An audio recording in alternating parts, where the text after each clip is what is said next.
이 사람 예수 그리스도를 오해하지 않고 우리가 무릎을 꿇는다면 예수님은 영원한 축복과 유대인들에게 약속한 그 축복을 그들에게 나누어 주실 줄 믿고, 여러분도 십자가 앞에서 예수를 믿는 여러분 되시길 주의 이름으로 축원합니다. 두 번째로, 한 사람이 죽어서라는 말은 한 사람의 죽음이 무슨 의미인지 모르는 착각의 소리라는 뜻입니다. 이것이 가야바의 두 번째 착각입니다. 하늘의 씨가 떨어져 죽으면 많은 열매를 맺는다는 이 말을 모르고 있습니다. 이 말은 예수가 죽으면 이 땅에 수많은 예수가 태어날 것이라는 것입니다. 이 말은 예수는 죽일 수 있는 존재가 아니라 또한 믿으면 길이 되고 생명이 되고 진리가 된다는 존재를 알지 못하고 있는 것이고, 예수님이 이 땅에 무엇을 하러 오셨다는 것을 착각한 사람들입니다. 예수는 이와 같이 사람을 살리는 사람으로 이 땅에 오신 것입니다. 그러나 두 번째 이 땅에 오실 때는 사람으로 오시지 아니고 하느님이 오셔서 모든 사람을 심판하실 것입니다. 거기서 심판의 기준은 착각하며 산 사람과 깨닫고 산 사람을 가려서 죽지 않는 영생의 복을 주실 것입니다. 이것을 잘 증거하는 것이 나사로를 무덤에서 나오게 하시는 일이었습니다. 그러면 예수님은 무엇을 하시는 분이십니까? 우선 예수님은 사람이면서 하나님이라는 것을 알면은 그 뜻이 쉬워집니다. 예수님은 사람의 모습으로 왔지만은 하나님 본 형상이라는 뜻입니다. 그래서 빌립보서 2장 5절에서 8절 말씀에 너희 안에 이 마음을 품으라 곧 그리스도 예수의 마음이니 그는 근본 하나님의 본체시나 하나님과 동등함을 취할 것으로 여기지 아니하시고 7절 오히려 자기를 비워 종의 형체를 가지고 사람이 되고 사람의 모습으로 살았다라고 말하고 있습니다. 여기서 우리가 두 가지 단어가 나오는데 한번 생각해 봐야 됩니다. 하나님의 본체, 모르페이라는 말은 그 속성을 두고 속속들이 예수님은 하나님이라는 뜻입니다. 모르페이, 본체, 하나님의 본체라고 말하고 있습니다.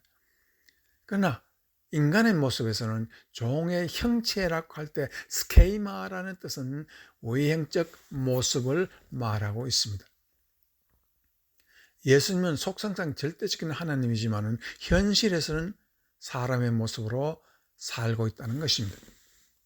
이것은 무엇을 말하고 있습니까? 예수님은 곧 인류의 새로운 형상으로 인간이 어떠한 모습이 되어야 할 것을 우리에게 보이는 인류의 참 모형으로 이 땅에 오시고 그는 마지막 사람 아담이라 하였습니다. 이 말은 사람은 몸은 인간이지만 마음은 하나님의 속성을 가지고 살아야 한다는 것을 뜻하고 있습니다. 그리고 우리가 하나님의 속성을 가지기 위해서 성령을 주시고 말씀을 주신다는 그런 뜻입니다. 즉 예수님은 우리를 이러한 사람이 되도록 자신을 보여주심으로 진정한 인간의 참 모형도가 예수라는 것을 가르칩니다. 가장 쉽게 바울을 들을 수가 있습니다. 그는 유대인들과 가야바처럼 예수를 죽이고 유대인의 나라를 세우자 노력한 착각의 사나이였습니다. 그러나 그러한 바울을 다마색 도성에서 불러 착각을 깨고 그에게 예수님이 누구신지를 무엇을 하시는 분이신지를 보여주었습니다. 그것을 깨닫고 빌립보 2장을 기록하게 된 것입니다. 이 계시가 기본적이 되어서 하나님의 목표는 바로 어디에 있는가를 가르칩니다. 인간은 원래 하나님의 형상으로 지어진 것입니다. 여기서 인간 목표가 무엇인가를 말하고 있습니다. 히브리서 2장 10절 말씀. 그러므로 만물이 그를 위하여 또한 그를 말미암은 이가 많은 이 아들들을 이끌어 영광에 들어가게 하시는 일에 그들의 구원이 창시자를 고난을 통하여 온전하게 하심이 마땅하도다. 이 말은 예수 그리스도가 죽으심으로 말미암아 많은 하나님의 아들을 이끌고 하나님께로 간다는 것을 말을 하고 있습니다. 주께서 이 땅에 오신 것은 많은 아들을 이끌어서 영광에 들어가게 하시는 것이 예수님이 하시는 일입니다. 그러기 위해서 죽음도 고통도 다 겪으시겠다라는 그런 뜻이고, 상고의 진통을 또한 말을 하고 있는 것입니다. 그래서 우리는 요한복음 12장 예수님이 23절 24절에서 그와 같은 말을 하고 있습니다. 예수께서 대답하여 이르시되 인자가 영광을 얻을 때가 왔도다.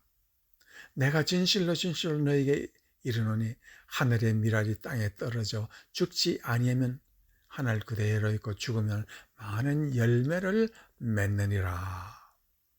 여기서 예수님은 자신을 하늘의 밀이라고 표현하고 계십니다. 여러분, 하나님 또 인격 신이라는 것을 우리는 알아야 합니다.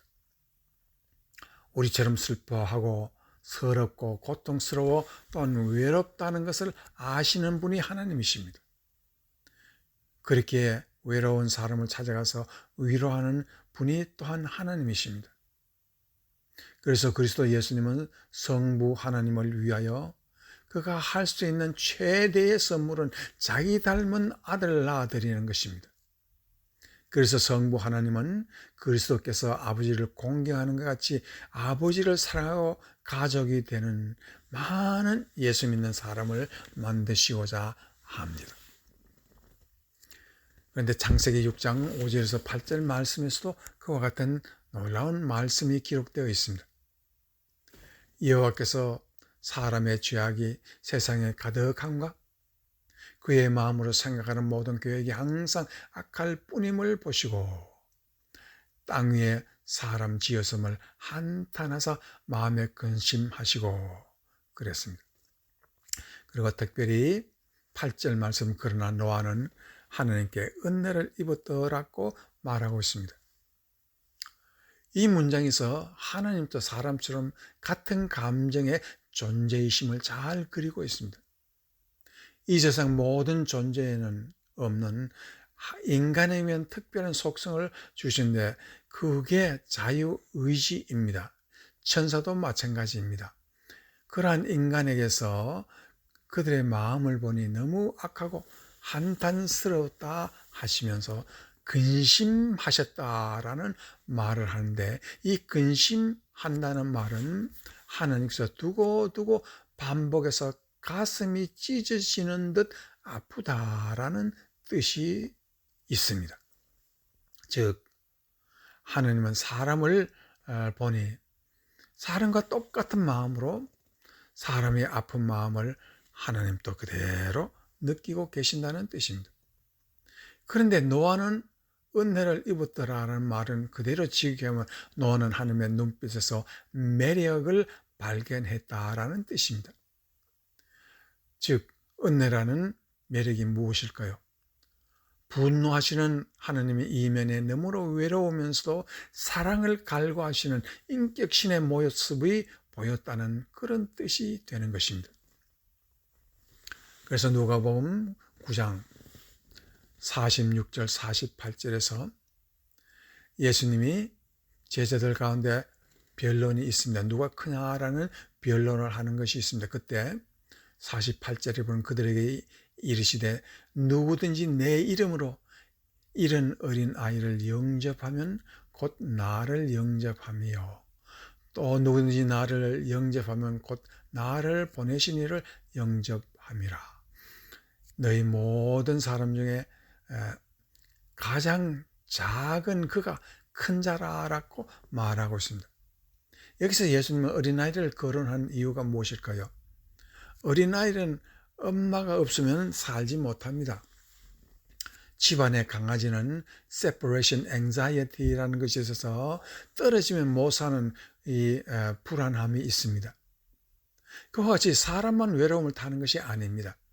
하나님도 인간에게 서름을 당하고 외로워하는 것 마찬가지입니다. 그래서 아버지는 아들을 잠시라도 떨어져서 못 삽니다. 그러한 마음은 하나님은 우리가 하나님 없이 순간도 살 수 없음을 알기 때문에 성령을 주시어 항상 함께 살자고 약속하시는 것입니다. 지금 우리 마음에 주님이 계신다는 것은 착각하지 말아야 하는 것입니다. 아들도 아버지를 떨어져서 못 삽니다. 그래서 삼위일체 하나님은 항상 언제나 함께 하시고 함께 일하십니다. 그래서 고아와 과부는 하나님의 특별한 은혜를 받는 것도 우리가 하나님은 이 외로운 사람을 특별히 사랑하고 계신다라는 것을 알 수가 있는 것입니다. 그렇다면 우리의 자랑 십자가는 무엇입니까?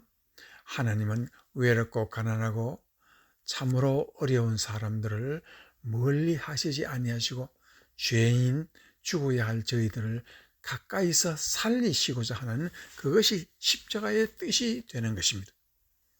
그래서 데살로니가전서 5장 19절에는 성령을 소멸하지 말라고 그랬습니다. 내 곁에서 나를 따뜻하게 하시는 또한 하나님, 나를 눈동자 같이 지켜주시는 성령을 물리치지 말라 하고 계십니다. 그래서 에베소서 4장 30절 하나님의 성령을 근심하게 하지 말라. 그 안에서 너희가 구원의 날까지 인치심을 받았느니라 하고 있습니다. 이 근심이라는 루페이테라는 말은 울게 하지 말라는 뜻입니다. 그 말은 성령도 우신다, 예수님도 우신다, 하나님도 우신다는 뜻입니다. 우리는 내 감정에만 충실하여도 하나님도 인격실현하는 것을 착각하고 있고 우리는 그것을 생각하지 못합니다. 내 곁에 계시는 성령님을 믿음으로 반기며 항상 기뻐하며 감사하면 하나님은 우리를 크게 기뻐하시고 은혜를 베풀어 주실 것입니다. 이러한 하나님의 마음을 가진 여러분이 되시기를 주의 이름으로 축원합니다. 아멘.